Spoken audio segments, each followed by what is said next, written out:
So I'm in court on Thursday. I'm in court on the 12th. I'm in court on the 24th. I'm in court on the 2nd. This is continued campaign of, rather than warfare, it's lawfare, okay? I'm in court on Thursday for the Jamal case at the High Court. Now, my argument has been, I'm being sued by a Syrian refugee. Syrian refugee. I'm being sued for defamation. My costs so far, which are what are building up and in this case, so far at £91,000. I've got a bill to pay of £50,000 by Thursday.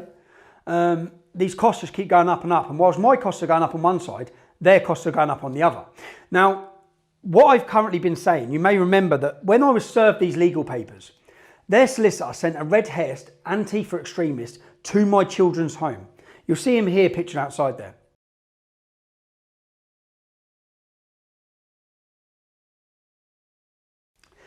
He then made a video and threatened to murder my children. He loves it, doesn't he? And on that note, see, on that happy note, oh, by the way, Tommy, I am going to mince your kids, mate. My children were evacuated from the house. They've never been back there. The upheaval that's causing their life, I've watched the upheaval in their life. I'll give you one incident. My daughter had one behavioural incident at school in the year before that incident. Since that incident, she had 44. Okay? They've had to relocate. They've had to change total different catchments. I've seen the knock-on effect it's had from that incident at my kids, on my children. I now have child witnesses, okay, willing to come to court to prove what I said is true. I will win this case. I will fight this case and win it to prove what I said. You'll hear from one of these children witnesses now, but I've had to blank her name and change her voice. You'll hear that now.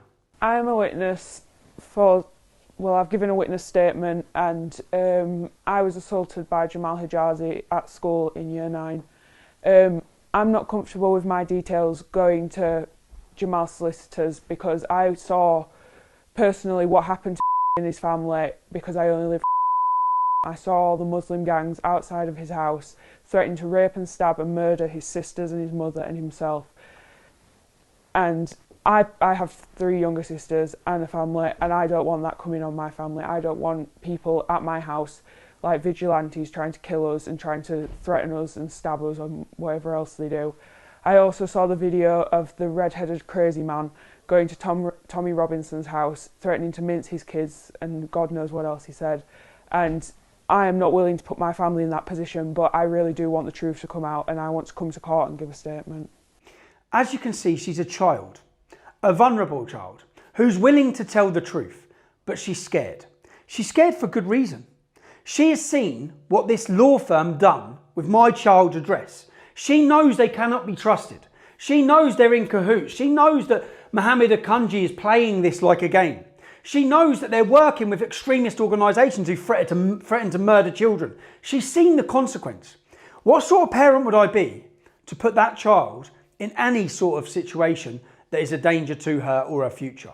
So the argument about this case on Thursday has been that I am unwilling to give Mohammed Akunji solicitors, to give these frauds. I'm unwilling to give them any child's name or address. I'm not going to do it, which is what I've been saying. This is what comes to a head on Thursday at court. Okay, they've just changed the goalposts again 2 days ago.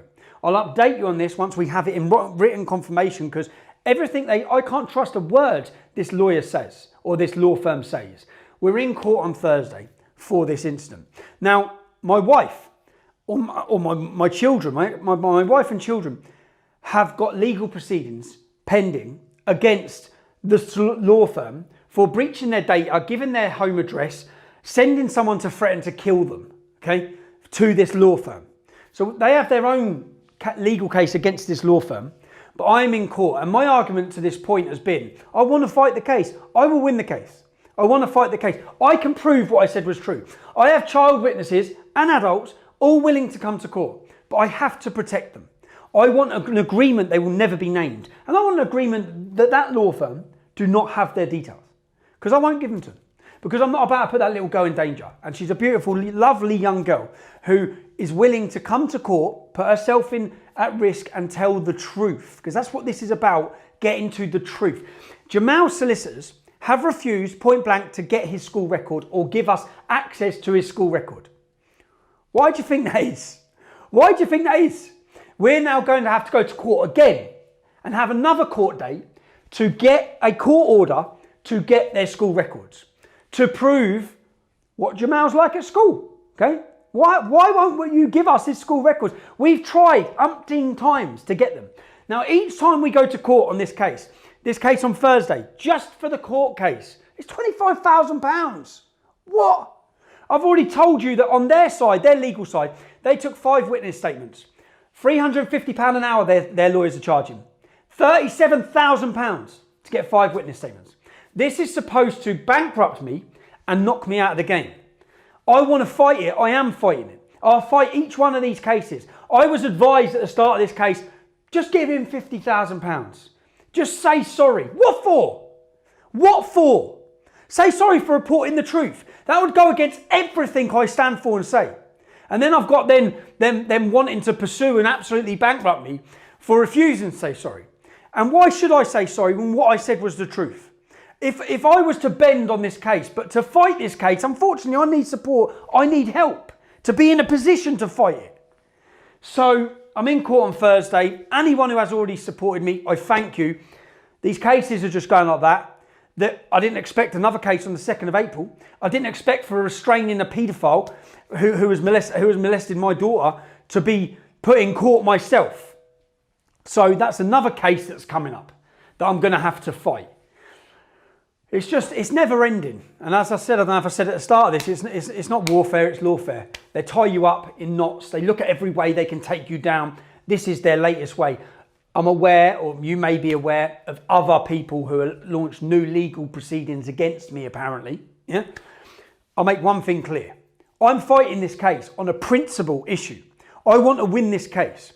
All of their legal fees that are stacking up on their side, yeah? I'm not going to crowdfund or ask people to pay their legal fees. They're not getting paid, okay? I don't own an asset. I am asset. I'm a straw man. I don't know what these lawyers, they're sitting there and they're all arguing about who's paying whose costs. I'm not paying your costs, yeah? I'm fighting my case. You hit me with £346,000 cost or £100,000 compensation to Jamal. It ain't getting paid. Not by me, it's not. And I'm certainly not going to crowdfund any of my supporters to pay your legal fees. It's not going to happen. So we're fighting this case. I want to win the case. If I win the case, their insurance have to pay all of this back anyway. But I need to make sure that young girl's protected. So I thank you for listening. I'm giving you an update. I'll give you another update from outside court. Ezra Levant is flying over to cover the case because we can't rely on the mainstream to tell us anything.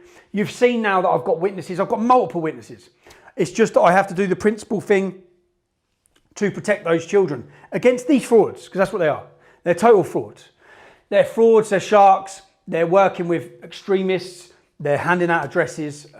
It's all an intimidation campaign. But I thank you, anyone who has supported me, I thank you wholeheartedly. You enable me to continue the fight, to be in the fight and to walk into court. You know, I walk into court, my head held high, every time I do it. So I hope to see as many of you as possible. Make your plans, 2nd of April. Let's send a message to Bedfordshire Police that their disgusting protection of paedophiles is not welcomed by the public. Thank you.